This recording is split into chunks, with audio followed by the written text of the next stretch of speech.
Assalamualaikum warahmatullahi wabarakatuh.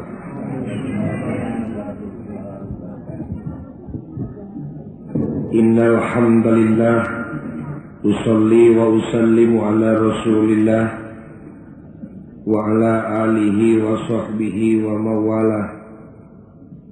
Asyhadu an la ilaha illallah wahdahu la syarikalah wa ashhadu anna Muhammadan abduhu wa rasuluh. Ayyuhal hadirun ittaqullah haqqa tuqatih wa la tamutunna illa wa antum muslimun. A'udzu billahi minasy syaithanir rajim. Subhanalladzi asra bi 'abdihi lailan minal masjidil haram ilal masjidil aqsa. Al-ayat. Hadirin kaum muslimin, nupang mulia-mulia na manusia teh si horeng manusia nu jadi abdina Allah.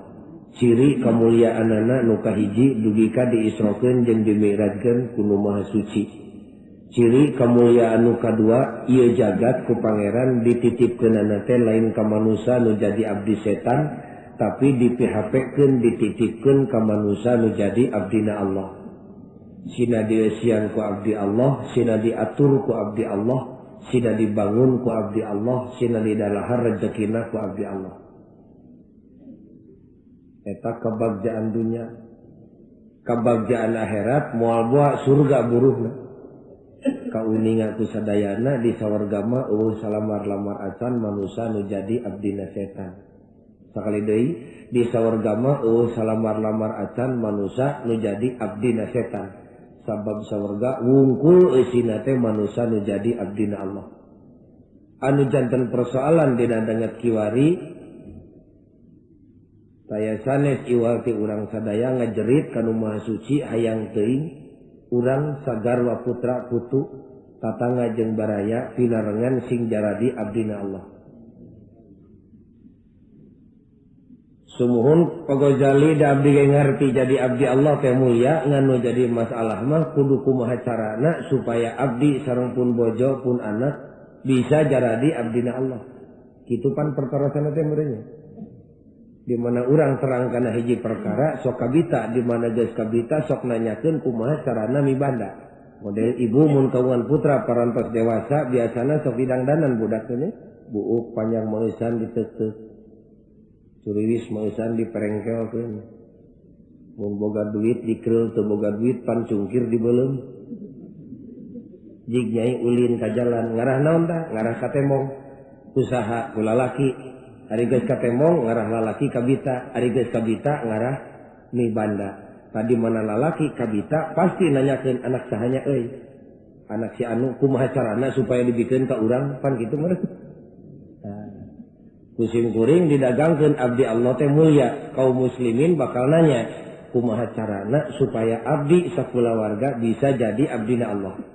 Walaranana gampil pisan lamun hayang jadi abdi Allah sing daek di kitab we ku Kangjeng Nabi. Sabab para nabi umumna Nabi Muhammad khususna tugas nu paling pokok lungsur ka alam dunya teh dipiwarang ngagiringkeun manusia anak incu Nabi Adam ulah kagok jeung tong dipilihan kolot budak awewe jeung lalaki, nu kaya jeung nu miskin, rakyat jeung pejabat, citak sakaligus sina jaradi abdina Allah. Ku sabab kitu lamun hayang jadi abdi Allah sing daek dicitak ku Kangjeng Nabi. Kasim kuring pernah aya nu naroskeun bari satengahna negor. Pagojali teh kawas nu ngimpi dicitak ku Kangjeng Nabi, pan nabina ge geus eueuh di kieuna. Kusim kuring diwalem ulah leutik ati sanajan Nabi geus eueuh pan aya ahli warisna.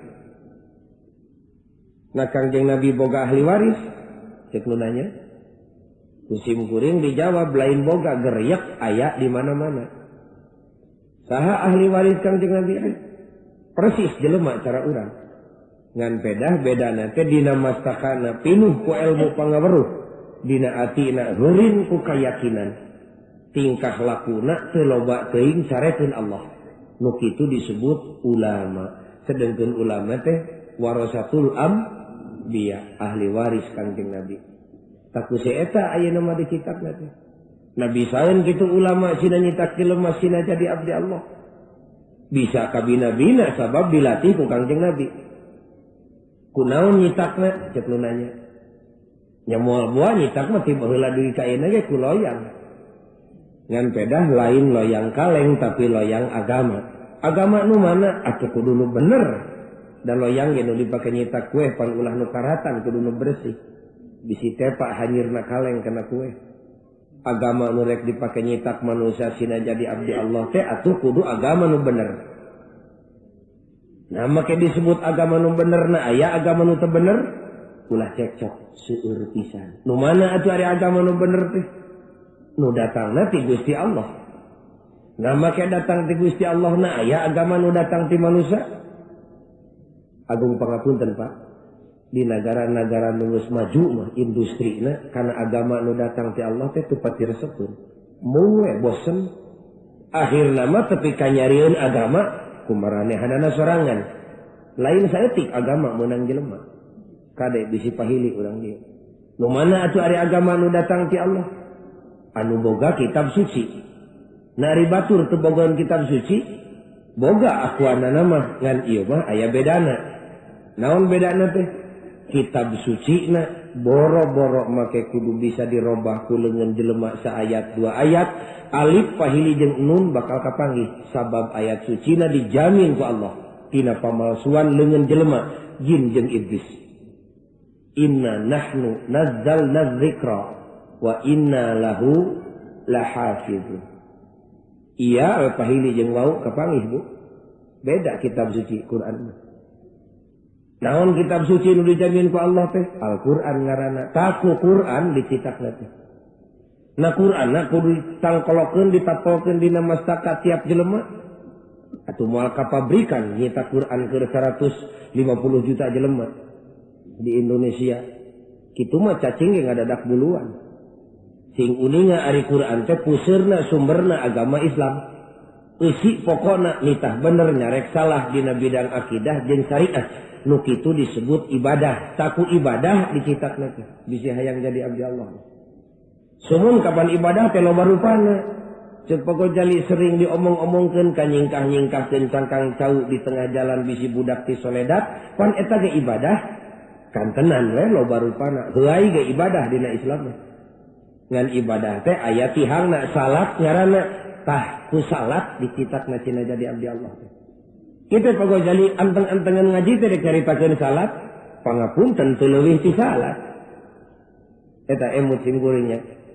Sok cerewet panjelema zaman kiwari mah ari kiai meuni umur seubeuna nyaritakeun salat teh.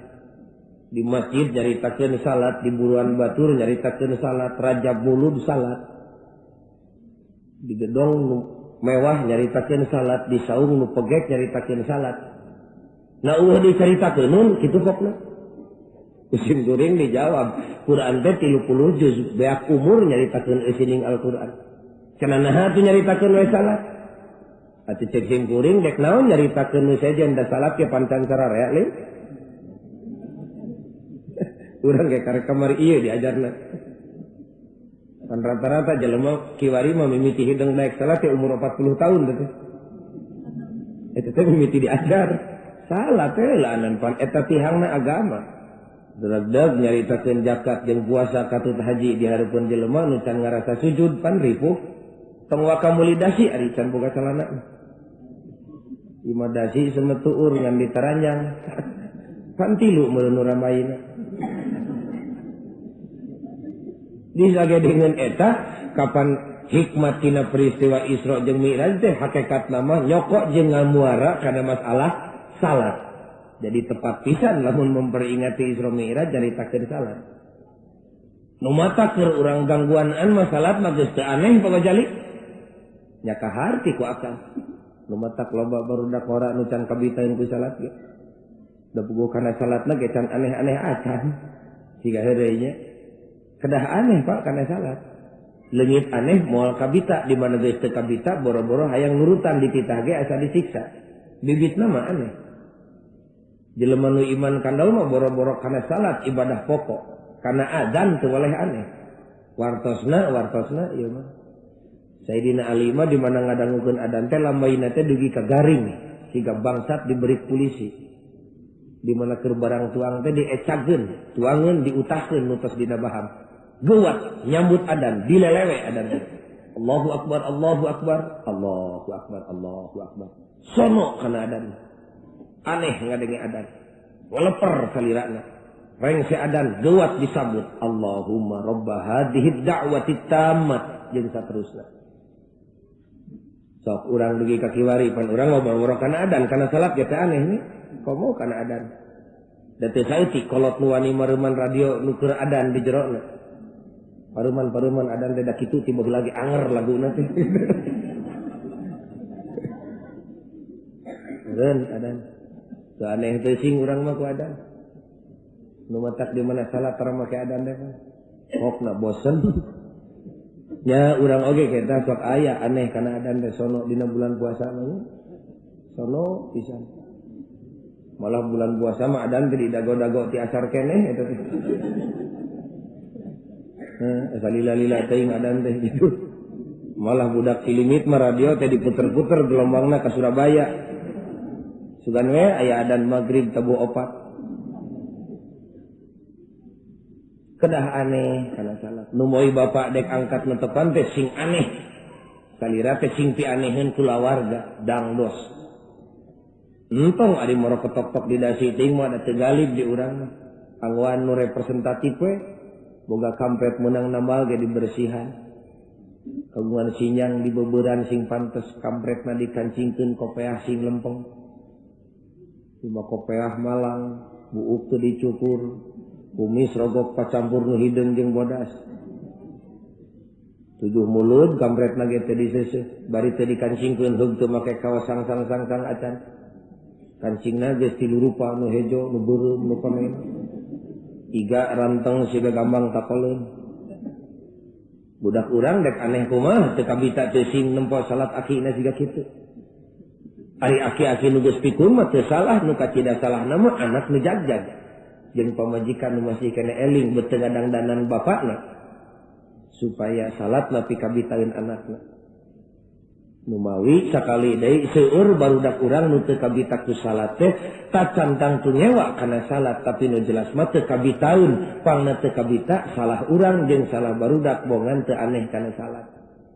Aneh teh akar mun dina tatangkalan mah.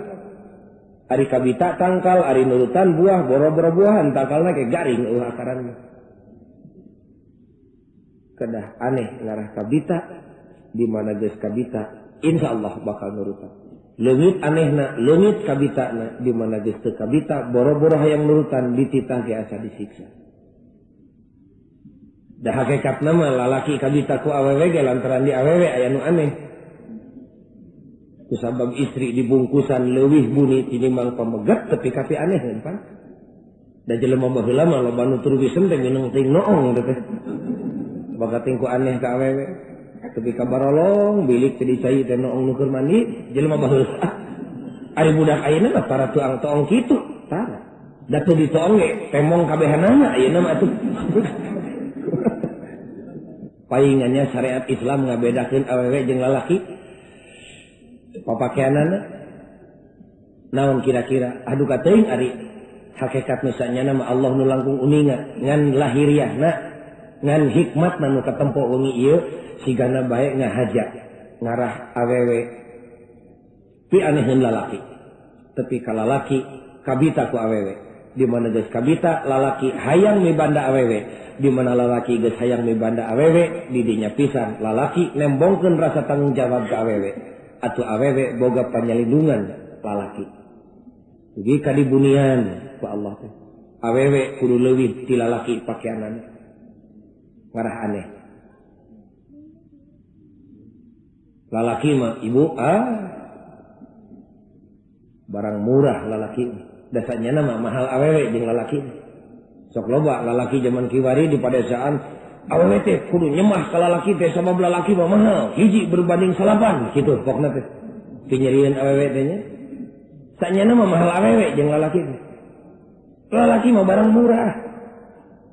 Barang murah mah dek ngagoler sisi jalan ge sare sorangan jor teh teuing.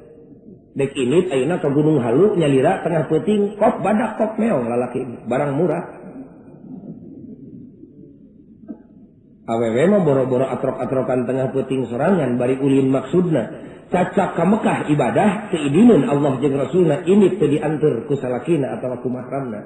Naon sabab? Barang mahal. Mahal awewe. Lalaki marek salat dibuligir tutup orat luhur bujal handapeun tur jadi salatna. Ngan teu sopan wungkul. Awewe mah boro-boro ukur nutupan udel handapeun lutut. Nolong rambut salamar benu Allah. Malah ahli fikih mah kontan nyebutkeun teu sah salatna lamun sadar. Naon sabab? Barang mahal. Lalaki mah salat dibuligir jadi teu sopan we.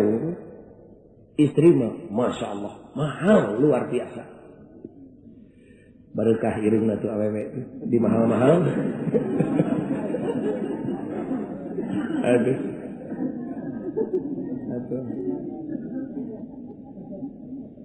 Dasar rasa ibu lalaki mah murah atuh barang loakan tah. Awewe mah mahal ka bina-bina. Namun aya namungna itu, aya tapina. Eta istri sakitu dimahalkeun ku syariat Islam, dimahalkeun ku Allah jeung ku Rasulna. Duka tuh geus kitu nya. Bet keukeuh hayang murah we sakitu dimahalkeun. Lain syariat Islam, lain Allah jeung Rasulna anu ngamurahkeun ibu teh, da ngamahalkeun ngan salah istri pada umumna, generally, usually, pada umumna, generally, umumna istri teh hayang murah wae buka teuing atuh. Tah, kempes deui irungna ieu mah. Duka nyeri sim kuring mah nyeri ka bina-bina. Nyeri. Nyata kalresan pansun biang tadi istri atuh dah. Nyeri jeung ku Allah dimahalkeun manehna hayang murah. Eta ana geus dipake alat barang dagangan nu pangnyeri mah nyeri. Parason sieun teu payu nginyeum tongong awewe. Buligir, jepret dipotret. Jepatkeun di sisi jalan. Teu cangkeul-cangkeul jangan ngadapang seumur-umur di sisi jalan. Cengklekkeun tarason dina luhur tongong biar tinggal geuning di jalan aya nya nyeri ibu teh dan nyeri kuring mah nyeri saha eta teh istri jeung aya deui nya eta bentenna istri jeung pameget teh ari pameget mah da lamun boga babaturan dihina teh da sok nyeri da kabungkur pribados keur masantren di Cicalengka tahun 50. Santri itu aya 600 kerencangan nanyaan ka tetangga bogoheun ka anak tetangga ditampik sapajodogan. Ulah boga salaki ka santri sia dek naon piraku nyatu cukup pukulhu kitu pokna teh. Atuh ditolak sapajodogan ceurik eta budak. Santri nu 600 teh ngilu nyambungan cimata ceurik sadaya. Dangdang turun kabeh rabeng balik ka lemurna masing-masing rek neangan pelet. Mangirikeun ka babaturan dihina ku awewe. Da awewe mah teu nyerieun babaturan anak dihina ku batur teh. Henteu. Teu nyeri da. Ngajepat di jalan. Kalaka dina atina teh, aduh halus irahnya aing rek kitu. Kitu. Duka aja dah. Odo sieun teu payu nginyeum waos istri sieuna gumujeng jebret dipotret tancebkeun di sisi jalan. Kata soca sieun teu payu namut soca jeung pangambung istri. Kaos kaki sieun teu payu namut sampean istri. Sisir harga 200 perak sieun teu payu namut rambut istri. Kutang sieun teu payu tong disebut beha da aki-aki mah teu ngartieun. Kutang sieun teu payu namut dada istri. Tapelkeun dina kalender ngajepat. Mani barunga teh istri teh nempok babaturanna dikitukeun duka teuing atuh.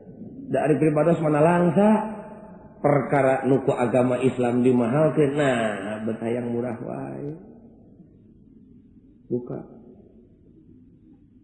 ceuk agama Islam ceuk syariat Islam bunian awewe sina naon sina mahal ngarah naon ngarah agung ajena dipayuneun pameget tapi kalau laki teh datang aneh geus aneh gede kabitana geus kabita pasti hayang mibanda di mana geus hayang mibanda bijil rasa tanggung jawab lahir batin dunia akhirat kumargi sakitu yuk urang mika aneh ibadah Islam sing aneh karena salat sabab eta tihangna agama. Kami nabina teuing Ghazali da urang dieu mah aneh sate kana salat dari antara salat rin teu kabitaku salat da kolot budak ke urang dieu mah tukang salat. Cek bapak teh. Ya mojo cenah. Nu matak teu pati kasohor maju jadi di agama. Da puguh salatna ge karek jadi tukang. Pangapunten Pak, da tukang mah dongengna maju di zaman Nabi Nuh tepi ka kiwari ge. Dan usok maju mah ahli. Dicitakna tukang jeung Nabi sina jadi abdi Allah ku salat teh lain sina jadi tukang salat tapi kudu jadi ahli salat. Istilah eta mah. Keur ngabedakeun kualitas salat. Jadi aya tukang salat jeung aya ahli salat. Lain sina jadi tukang salat tapi kudu jadi ahli salat. Cenahna naon bedana tukang jeung ahli? Tepati gede bedana ngan wajib ka uninga keur ningkatkeun kualitas salat. Biasana ari tukang mah guruna minggawe hiji perkara teh galib jeung lumrah nu matak loba nu ngadadakeureun salat ge. Pan biasana di lemburna salat getol datang ka kota nu salat cara ngadadakeureun ari ta keneh ge. Nini geuning batuna di dieu teu salat. Tong cecok ujan urang mah kumaha galibna we. Hayu we urang teu salat kitu. Namun sabna guru tukang mah lumrah jeung galib. Ari ahli mah lain wungkur lumrah jeung galib katut pangalaman guru nate naon ilmu. Ngagantung jeung nyalindung kana ilmu. Gerajing taroskeun ka tukang namal sepeda di sisi jalan. Mang kitu naon ari sepeda jari-jarina bet 42, barang murah ieu mun tambahan 100 mengarah kuat. Ngajawabna moal boa. Nah jang cerewet deing da sepeda mah ti zaman Nabi Nuh ge kieu we buktina tukang tah. Lamun ditanyakan ke ahli mah gerak teh ngajawab bari make ilmu ngajawabna. Tanya tak ka insinyur. Nyur gitu. Naon sababna ari jari-jari sepeda bet kieu bakal ngajawab kurang ti sakieu buahna leuwih ti sakieu balukarna. Jadi boga tanggung jawab ilmu sehingga jawabanna teh ilmiah. Cerewet-cerewet ting Pak Ghazali nyaritakeun salat-salat wae dek teh cerewet kumaha pantihangna agama. Eta jaga nu pangheulana dihisab sabada susuci. Ka urang Islam di mana geus beres nanya tauhid da syahadatna beres kakara ditanya ibadahna pangheulana susuci jeung salat. Tah ahli salat mah da boga ilmu dina poe kiamat teh nagog we teu oyak bulu salamat. Lain teh izin ku Allah. Izin mah ka bina-bina ngan nagogna teh lantaran boga tanggung jawab ilmu. Ahli salat ditaros ku Allah. Nah maneh make salat, ngeunah ngajawabna. Nun Gusti nu mawi jisim abdi salat, bawi raos jisim abdi, narima parentah salat. Kisaha pangeran abdi Gusti nu ngadamel bumi jeung langit, dunungan abdi. Allah ngaranna. Allah nu mana? Nu ahad. Nungan hiji-hijina. Da loba sia nu hiji teh, ieu mah lam yalid walam yulad. Allah nu teu anakan jeung teu incuan. Eta nu nitah salat ka jisim abdi. Allah nu ahad nu mana? Nu lam yalid walam yulad. Nu teu anakan jeung nu teu incuan. Allah nu la ta'khuduhu sinatun wala naum. Allah nu tara pernah kaentupan ku panyakit nunutan ka jeung saeuleuk. Tah yang teuing boga pangeran sok nunutan rugi. Urang usum ngadoa manehna keur sare pan moal kadenge meureun. Da urang mah ridho sote boga dulungan ngaranna Allah nu tara kaancikan ku panyakit nunutan ka jeung saeuleuk.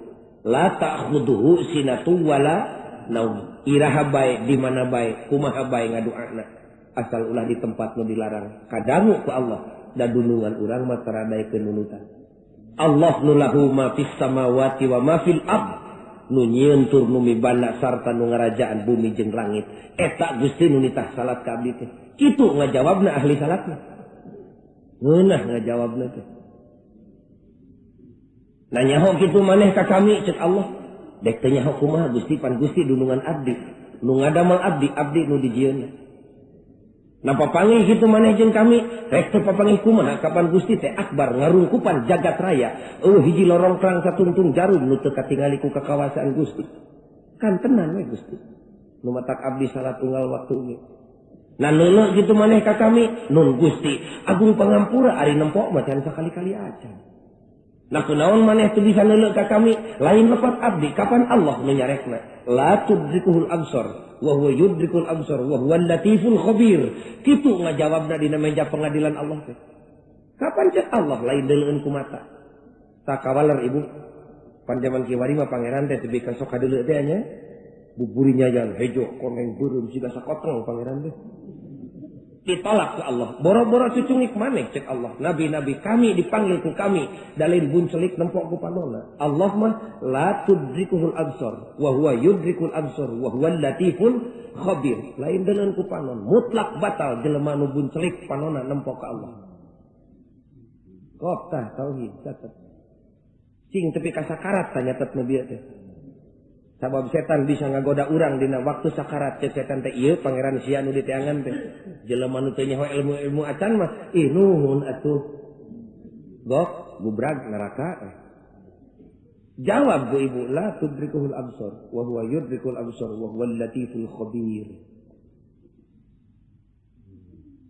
cek Allah teh da kami mah teu nitah salat ka maneh mah nun Gusti da lain Allah nu langsung nitah salat ka jisim abdi mah da abdi mah boro-boro jadi nabi mukmin ge pangpetot na Gusti diajar salat lagi deket ka maot kan gitu saha atuh nu nitah salat ka maneh nabi Gusti jenenganana Muhammad eta nu nitah salat ka abdi nah maneh make nurut ka Nabi Muhammad nun Gusti kapan Gusti nu miwarangna yen jisim abdi kudu nurut ka anjeunanana atiullah wa atiur rasul kitu ngajawabna cek Allah lah maneh wau kitu jeung Nabi Muhammad sanes wau deui Gusti pan eta teh dunungan jisim abdi komandan tertinggi teh abdi salat abdi puasa abdi zakat abdi haji ge nurutkeun parentah ti Allah nu didugikeun ku anjeunana napa panggih kitu maneh jeung Nabi Muhammad ampun deui Gusti ari papanggih mah can sakali-kali acan boro-boro amprok beungeut teu ngimpi-ngimpi acan Gusti atuh bohong maneh ngaku dititah salat ku Nabi Muhammad geuning etan teu tepung Gusti langkung uninga kapan Quran nu nitahna ari Quran wahyu Gusti nu didugikeun ka Kangjeng Nabi ti Kangjeng Nabi dikajisim abdikeun di antara eusina nitah salat ka jisim abdi nah boga gitu maneh Quran Gusti digangguanan sae nu teu gaduh Quran ti kolot tepi ka budak ge unggal imah ge garadu Gusti ngantara dibaca wungkul diteununa ge teu dihanap-hanap di luhur lemari Gusti dugi kepinuh kuramat lancah ke lantaran tara dicokot. Dan ke mal bisa baluang baliang teh mal galuang galeong ngajawabna teh lempeng we. Kajen teuing bibirna dek nyumputkeun masalah. Kapan tapak leungeun jeung sukuna nu ngajawab wa tashhadu arjuluhum bima kanu yaksibun. Cek Allah teh misalna kapan Quran masih eta mah kertas teh Gusti tempat nulisna. Nya kapanyitakna ge di Al-Ma'arif nyitakna wungkul ku si eta da eusina mah dawuhan Allah boa ditambahan atau dikurangan ku percetakan boro-boro cucungik percetakan Gusti jin salangit ge mal bisa niru Al-Qur'an boa teuing asa boa Gusti cek saha kapan cek Gusti kitu inna nahnu nazzalna dzikra wa inna lahu lahafidun Quran mah pan moal bisa dipalsu eta maneh pangna nurut ka kami teh lantaran maneh teh hayang sawarga sanes abdi matara usuli fardhol maghrib lil sawarga sieun kunaha ka maneh teh sanes abdi matara usuli fardhol isya lil neraka tara usuli sunatan tahajud lil punah hutang tara usuli sunatan duha lil payu anak tara abdi mah da kabeh lillahi taala rumah sadititah we ku Allah abdi nurut ka Allah lantaran rumah sa Allah dulungan abdi cek Allah teh bohong sia lillahi taala geuning maneh mah acong-acongan teh kalah kanjing hareup ka kulon sanes bisi sanes ka kulon abdi mah teu ngudag-ngudag kulon abdi mah ngudag-ngudag kiblat Ka'bah ngaranna salat abdi mah nying hareup ka Ka'bah lain nying hareup ka kulon nah atuh maneh kalah kanjing hareup ka kulon kalarasan we ti Bandung mah kiblatna teh persis aya di belah kulon dalamun abdi pindah mah ka Afrika meureun abdi teh nying hareup ngetan abdi mah teu ngudag-ngudag kulon jeung wetan kidul jeung kaler tapi ngudag-ngudag kiblat Gusti Ka'bah ngaranna atuh kitu mah maneh teh lain lillahi taala tapi salat teh rek nyembah Ka'bah nauzubillahi min dzalik abdi mah teh salat nyembah Ka'bah nyembah Allah ngan pedah nying hareup ka Ka'bah nah maneh make nying hareup ka Ka'bah kapan Gusti nu nitahna pancet Gusti wa min haitsu kharajta fawalli wajhaka syatrul masjidil haram di mana bae anjeun ayana wajah anjeun hadapkeun ka Ka'bah Baitullah di Masjidil Haram. Kapan Gusti nu nitahna? Nah, teu make nitah. Pek jawab kitu ari wani maka Allah. Wani kira-kira apa? Cek Allah teh nah mane make ngadep ka Ka'bah. Kapan Gusti nu nitahna? Nah, teu make nitah. Da abdi mah eueuh deui nu dipigawe iwal teh nu dititah ku Allah. Eueuh deui nu ditinggalkeun iwal teh nu dicarek ku Allah. Kakara jelema nu kitu diajenan ku Allah, digupai, digiring, digerok cek Allah. Irji'i ila rabbiki radiyatan mardiyah fadkhuli fi ibadi wadkhuli jannati. Tuh kami nyeun tempat anu mulia bari agung eueuh tungtungna jannah ngaranna, surga ngaranna, pekop isian keur maneh kami teh ridho ka maneh da geuning maneh ge ridho ka kami. Eta burukna. Kapanggih nya? Sawarga mah seorang lain tujuan tapi akibat. Paingan tara sejak kaula puasa poe isuk sabulan lilana dek meuli sawarga pantara kitu ge. Naon sababna? Sawarga mah akibat dari di udag-udag mah karidoan Gusti Allah. Akibat sawarga. Cara kaberatan sawarga mah kira-kira. Ngising mah lain tujuan, akibat. Datara aya jelema nu sejak kaula dahar badag garah ngisingna bedegul tara aya. Bek we dahar sing nyaan. Engke akibatna bijil sesuai sareng kamistianana. Kitu Ibu ahli salat ngareunahna teh. Atuh Pak Ghazali ari cerewet dipariksa kitu mah abdi mah kajen jadi tukang salat teh ngarasa dipariksa ku Allah dina poe hisab. Ya Rabbana. Kabeh ge dipariksa. Tukang salat jadi dipariksa, tukang dipariksa, ahli dipariksa, mending jadi ahli. Ngarah bisa ngajawab. Kumpul tukang salat, cek Allah. Lut bener tukang salat. Begitu. Bom karena pengadilan nu maha suci. Naon sia make salat, cek Allah. Galib, kitu bisa jawab teh. Saha nu disemaku maneh teh pangeran abdi Gusti. Pangeran nu mana? Atuh, kapanana abdi pangeran we. Da kitu di lembur abdi hari salat lohor maneh teh sabaraha ka lumrahna mah apa rakaat Gusti di ditu geuning maneh mah atuh kalah ka acong-acongan nyengeret ka kulon da siput aki keneh ge kitu di ditu mah tukang salat kan anu mawi ladang salatna teh bujeng-bujeng rek dipake meuli karidoan Allah di alam baka jaga di alam dunya ge ladang salatna teu pati karasa nikmatna. Boro-boro ku batur, manehna ge teu ngarasa amisna salat di alam dunya. Ahli salat mah boro-boro keur dina sorangan, baraya jeung tatangga, malah jelema nu can disunatan ge ngarasa amisna tina ladang salat ahli salat. Sabab ahli salat mah salatna teh boga akibat. Akibat nu hade salat lohor akhlak goreng nyingkah akhlak hade nyamperkeun sajengkal tambah ku salat asar akhlak hadena nambahan sajengkal deui tiap salat tiap nambahan akhlak nu hade tiap ngaleungitkeun akhlak nu goreng kitu ahli salat mah Ibu da teu betaheun hungsing atina teh hese sare hese dahar lamun boga imah geus anggeus masjid can anggeus nyeri ati ahli salat tapi kapok ngomong pamajikan teh ka salaki bapana izin teuing ku Allah era teuing ku manusia di alam dunia ari imah urang geus anggeus ari masjid urang teh teu boga cing urang badami jeung baraya jeung tatangga kaditu ka RT jeung ka RK caritakeun kumaha urang teh rek nyieun masjid izin ku Allah kitu ahli salat malah boga paku hiji boga kaisa teuteuk ge diteuneun kumpul-kumpul keur nyieun masjid bari usaha, bari mikir, bari ngajerit atina. Kumari tukang salat teh sapodo teh teuing dek aya masjid di Allah. Malah sakabeung waktu mah kai nu dikumpul-kumpul ke masjid ge ari can aya baturna pan dicokot keur ngomean kana emeh heula sakedeuk. Tukang salat tuh.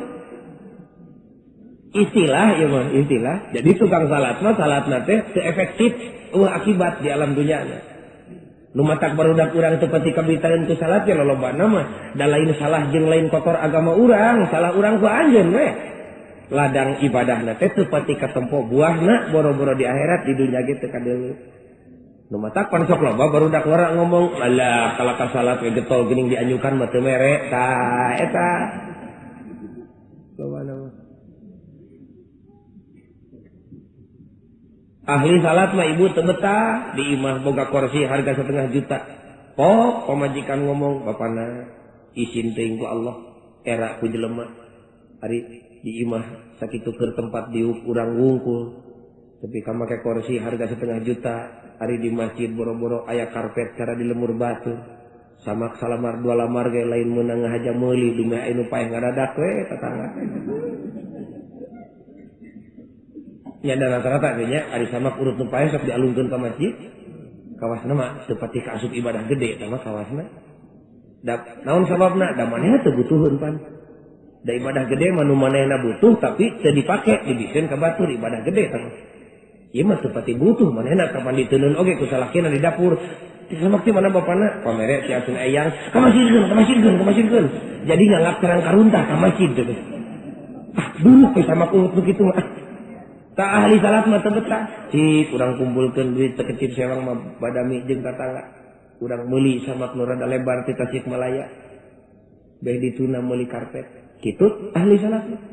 Kumari tukang salat. Malah ari usum perlu mah samak ti masjid ge diinjem heula ka imah. Bapana loba saya mah itu kumaha cokot samak di masjid minjem-minjem ke masjid gitu. Tukang salat tuh. Nu matak ari salat di kota geuninnya di masjid-masjid gede sok loba sendal nu pahili tinu beuteuh ka nu butut eta teh digubung ku tukang salat eta teh. Cingkuring di rompok gaduh karpet sedekah ti Dokter Sarwono tepang di Mekah di Masjidil Haram manehna ngomong pagojali abdi tiasa ka Mekah nikmat ya Allah. Nadar pagojali mun dugi ka Indonesia dek mangmeserkeun karpet keur masjid. Teu syukur atuh. Doraka teh mun teu dilaksanakeun. Dugi ka dieu teh atuh teu harare se berak pinuh we masjid teh. Dina 100.000. Dengan sapeuting umurna karpet teh lebih. Isuk teh digubug ku tukang salat.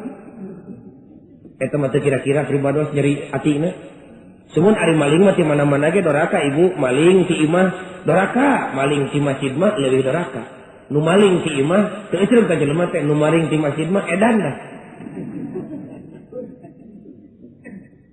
Bea bakating keul pribados nelpon ka kepolisian sing minta polisi saregu mah nu kumisna segede-gede leungeun. Urang ubek kota Bandung diobek ti isuk tepi ka sore teu kapernah. Nya pinter bangsatnya, pinter. Cetak eueuh sakola bangsat kitu. Komo lamun aya fakultas jurusan kebangsatan. Beak. Cek pribados ieu urang teangan lah urang tamatkeun moal ka Sumedang lumpatna. Ngajual karpet loba moal ka beuli ku urang Sumedang, moal ka Garut pasti ka Kulon. Mun teu ka Cimahi ka Bogor, berik di Cimahi aya. Teu kira-kira eta nu harga 8.000 teh dijual 3.000 sameter. Nya teu rugi sih eta mah da teu modalan atuh pan. Cokot. Tah tukang salat. Barudak eta di rompok itu tebega kitu cilimisna. Ari di dieu mah moal insyaallah da puguh dikuriling ku ustad ku kiai ku santri moal duit ka dinya sabangor-bangorna barudak. Ari bangor mah ulah aneh da eta mah watak ngora tah. Malah lamun budak ngora teu bangor lain budak ngora nu normal teh. Cara buah mun keur ngora haseum eta teh watakna. Lamun aya buah ngora teu haseum eta teu normal. Ngan lamun haseum tepikeun ka aki-aki teu eusreug teh. Kitu. Ari keur ngora bangor mah mojeun eta mah budak normal teh ya. Ngan ulah tepi ka kolot bangor. Tadi dieu mah moal aya nu tepi ka ngunghak ka masjid bulang-balik moal. Jeung dina aya nage entong hariwang da di masjid ge palingeun atuh teh nakeun. Antep. Sebal atuh cenah nyeri urang dieu. Masjid desa mak salamar urut nu paeh paling aya. Ahli salat mah teu betah. Anak sorangan sakola, anak sorangan masantren, anak batur teu sakola teu masantren, ditanya naon sabab.